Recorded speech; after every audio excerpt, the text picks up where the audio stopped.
within the space, I think interchain protocols. In our case, we use IBC. If you're familiar with IBC, is a relaying protocol on the Cosmos SDK. So basically, it allows a seamless operation between layer 1 blockchains and also layer 2 blockchains. So I do think that if you compare that with what we actually use in Web 2, banking systems to do cross-border payments, they rely on third parties to facilitate this. For example, in the US, you guys use Venmo. In Europe, we use Revolut. In Canada, we have e-transfers. So it's always a third-party company that's handling that kind of interoperability in Web 2 in the banking system. So we believe this in Web 3 in the blockchain should be a borderless scenario, and also for financial companies in general, it saves on administrative costs, it saves on custody itself, it makes it more easy to use, easy to operate, and more transparent. So that's what we're focusing on with Coreum. Yeah. So Coreum is sponsoring this panel. It's interesting to hear a lot of different use cases. You hear about decentralized finance. I want to go to you, Gabe, as co-founder of Arcade. You can share a little bit more about Arcade, but it's DeFi thinking about NFTs. So tell us a little bit more about that and then the catalyst that you guys see. Yeah, sure. So Arcade.xyz is a peer-to-peer marketplace for NFT-backed loans. So we've done about 70 million in loans through the marketplace on collections like CryptoPunks and Bored Apes and Azuki and Artworks. The smart contracts govern the entire loan lifecycle plus the collateral. So if I have a Bored Ape or a Punk and I want to get liquidity against that asset, I can stick that into our protocol, get a loan. The smart contracts hold escrow and govern the loan. And if I don't pay back, the lender can keep the asset and claim the asset. So all that's governed permissionlessly by smart contracts that we built.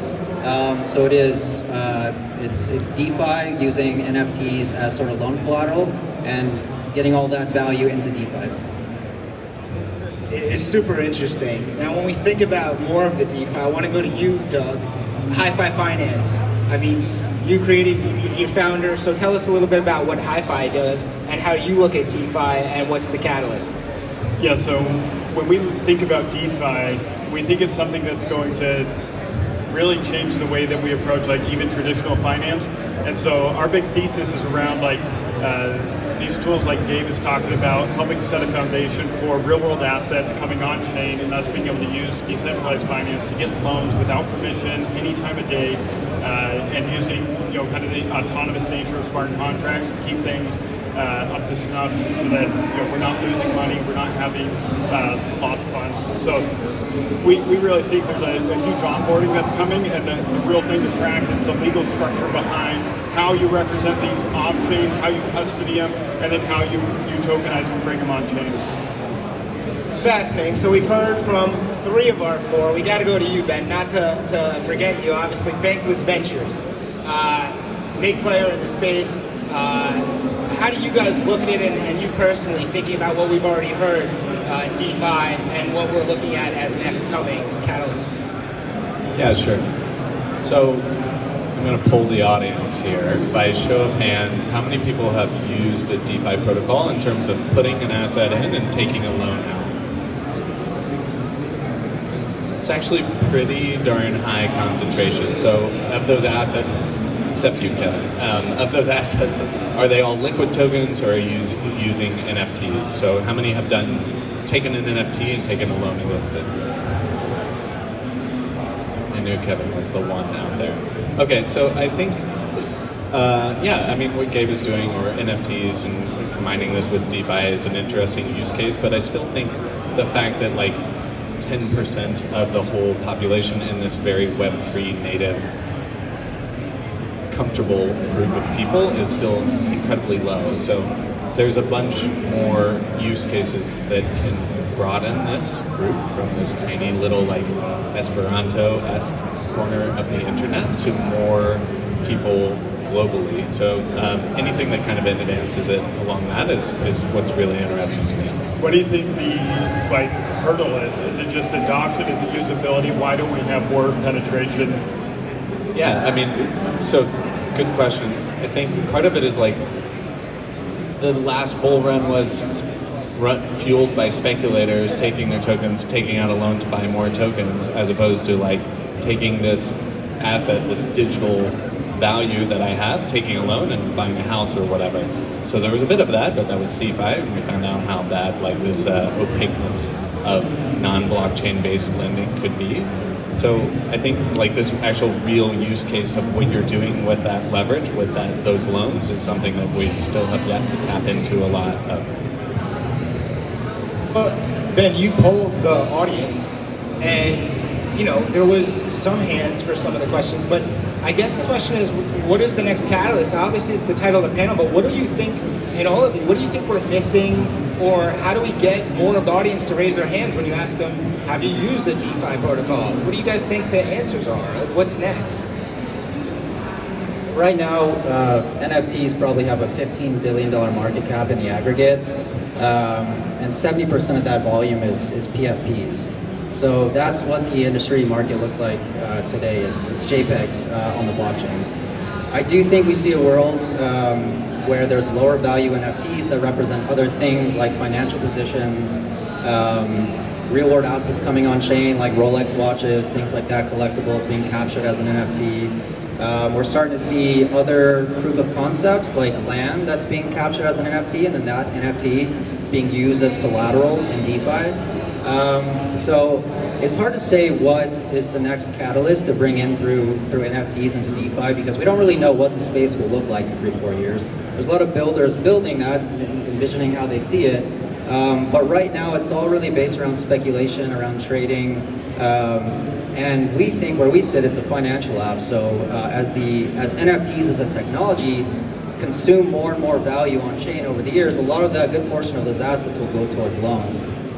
So we think we'll see lower value assets on other chains, not just ETH L1, L2s, we'll see lower value assets, in-game assets, things like that. No, definitely. I think just touching a little bit more on that, we need to bring more assets to disrupt the way we refer to NFTs as just PFPs. For example, we are tokenizing stocks, and that's a heavily regulated industry. It is very tough to land a hybrid system that still allows you to, lead users to a KYC, AML path, and then still enable them to trade those assets against cryptocurrencies or stable coins. And of course, there's the question of liquidity or custody. So I think self-custody is one of the pillars that will drive DeFi, for sure.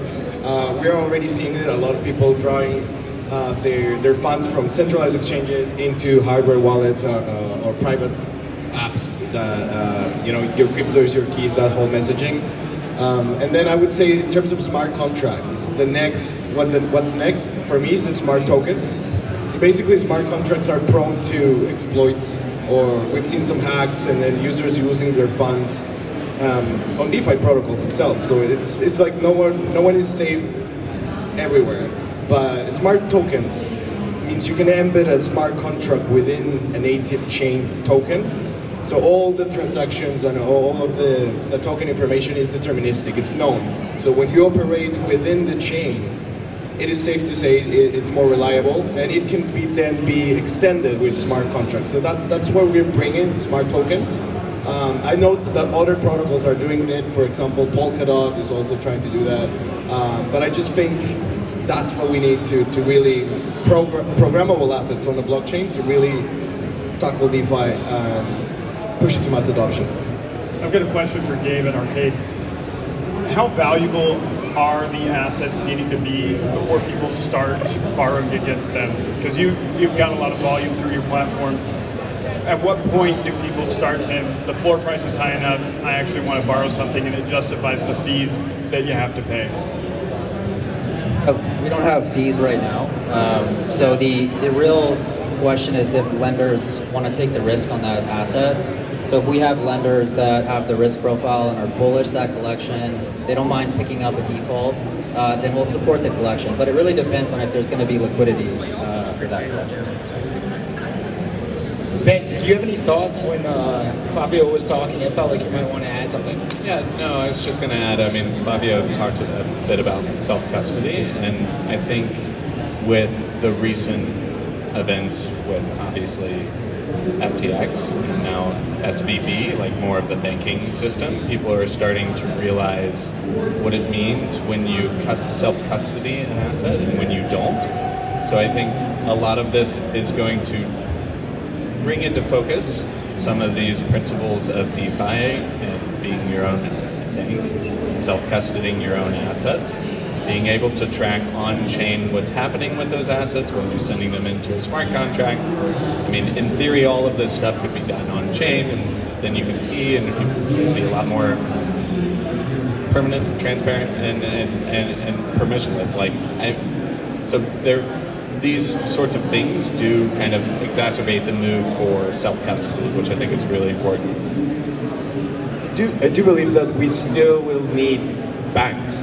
I know your company name is Bankless, but I would like to hear a little bit more about your approach to that. Like, do you think there's good banking, or is it neutral? What's your opinion? Yeah, I think what just happened, illuminated what is happening with some of these banks, right? You just assume that it's a big vault and they're throwing a bunch of cash in it, and you can show up and then they pull your little baggie that has your name on it with the cash, and then surprise, fractional reserve banking, this is what it is. And a lot of people didn't realize that until recently. So no, I don't think it's very difficult to go completely bankless, right? But eventually there could be that opportunity. The funny thing is, as a venture fund, we still need banks, and the banking process is arduous, especially now.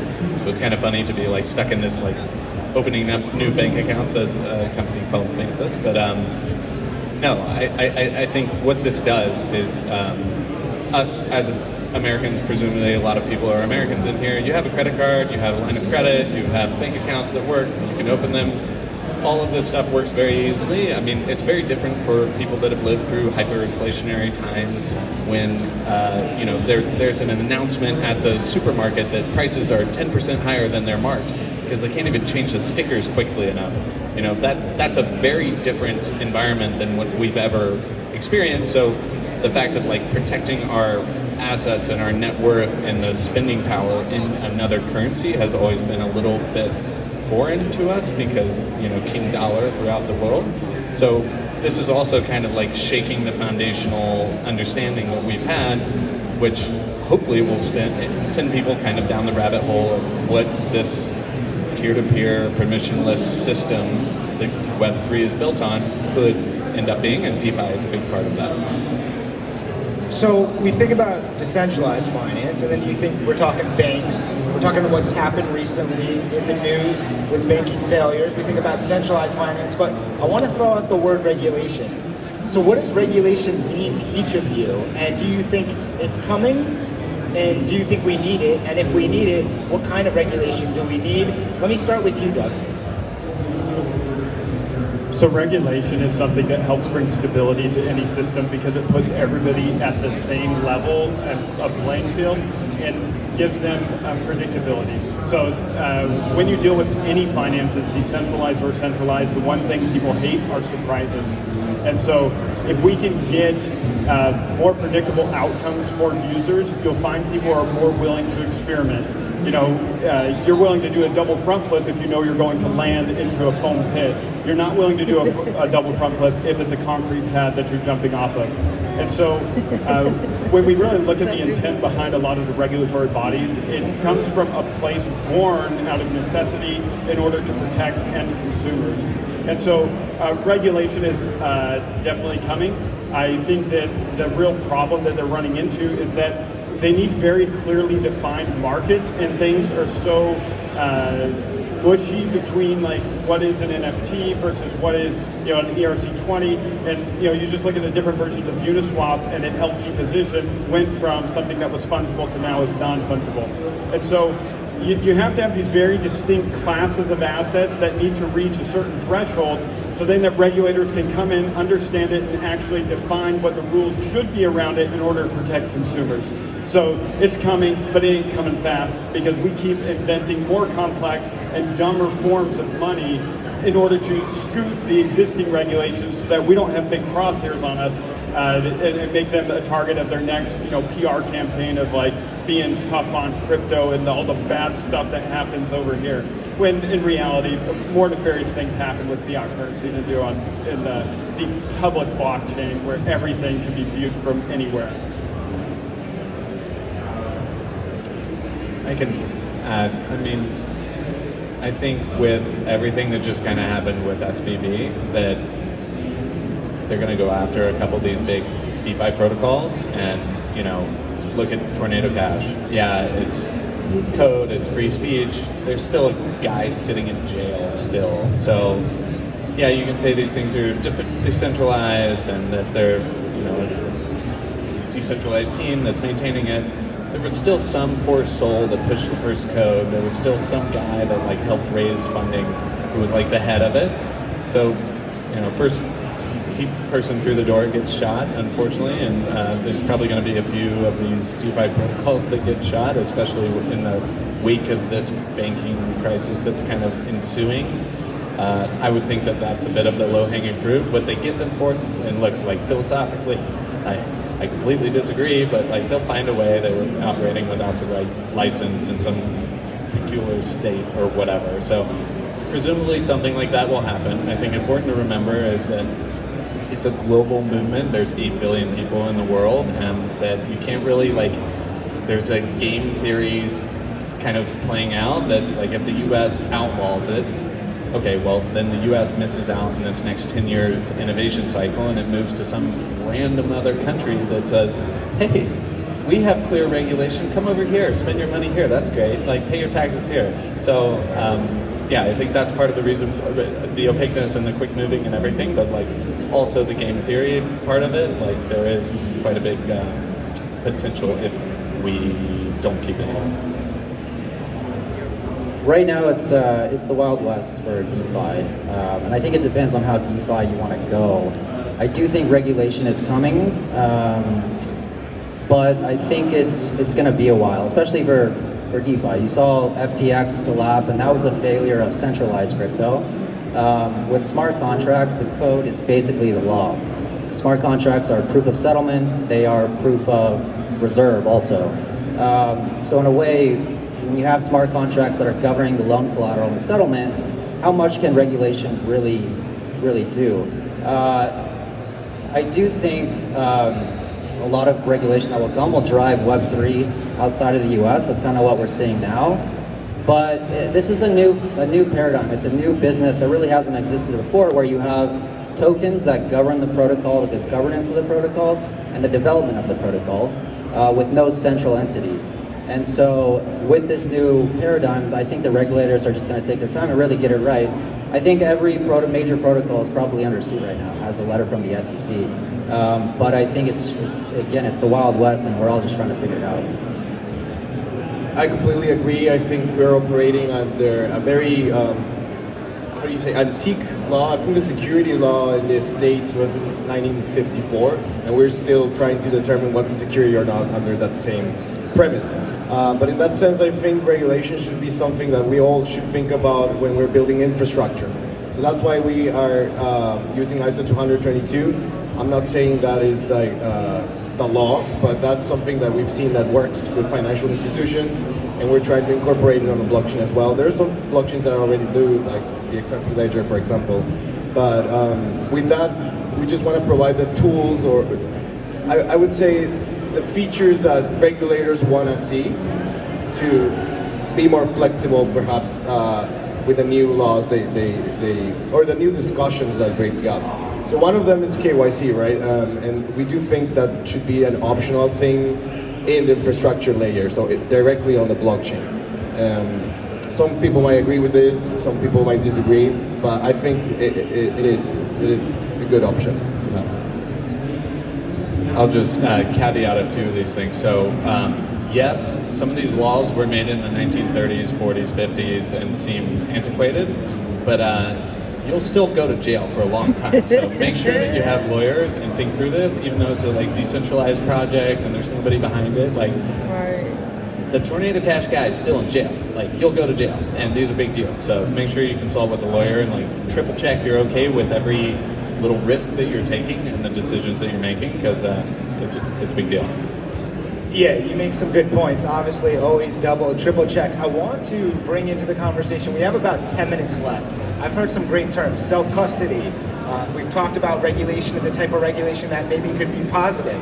But when we think about decentralized finance, at a certain point, you have to be able to take care of your assets yourself and understand it. So how do we do a better job of simplifying the process for anybody to be able to, self-custody, right? Because we've just seen here, some people understand it, but the majority don't. So how, as a community, as an individual company, do we do a better job of onboarding more people to Web3 and to decentralizing, or the mindset of decentralization?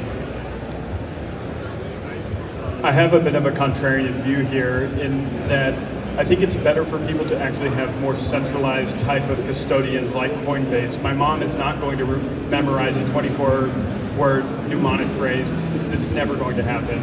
And if you think about accessibility of all technologies, you really do need these people to hold your hands, to introduce you to knowledge. It can be a trusted guide, if you will, into this world. I think Coinbase is doing an excellent job.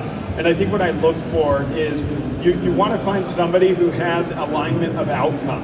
And so if something horrible were to happen to you, you want it to really tarnish your reputation. You want there to be names and people that actually are going to come under the spotlight and have pressure put on them to either help make you whole or to create some sort of fund that helps provide some level of assurances.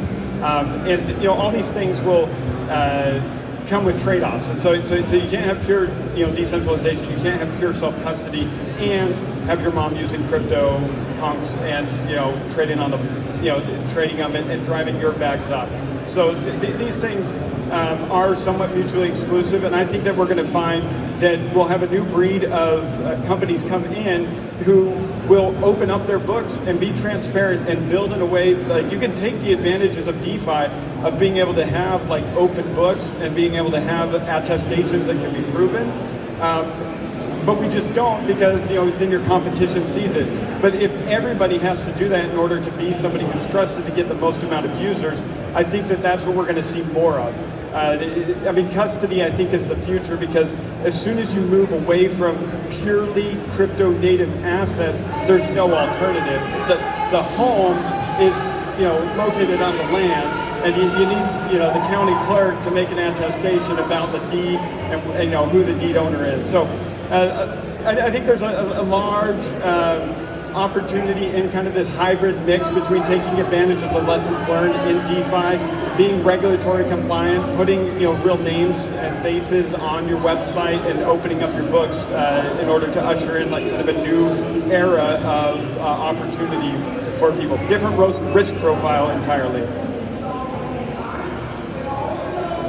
Yeah, I think I agree with your thesis about shared custody models like Coinbase for Web3. I think that makes a lot of sense. I do think that the non-custodial nature of DeFi and the composability that comes with that is what makes DeFi so special. But I do agree, to onboard the next sort of wave of adoption, which I think Coinbase and other wallet providers are trying to do, is a shared custody model, where Coinbase and yourself, or Coinbase is holding the custody of the assets, but you can direct them to different applications within DeFi. I think that's a pretty cool model, but I don't want to get away from the non-custodial nature of DeFi, because that's what the true power of this technology is. It's literally being your own bank. Yeah, look, we've heard contrarian views, we've heard kind of all the views. We have, the majority of 2023 left. It's been a roller coaster since the summer of DeFi 2020. It's going to continue to be a roller coaster. So let's end on some major talking points of each of your companies, really, and how you see the next part of 2023 playing out, or what you want to share with our audience. I'll start with you, Gabe. Yeah, sure. So on our platform, we've done 70 million in loans, and I think we're just getting started.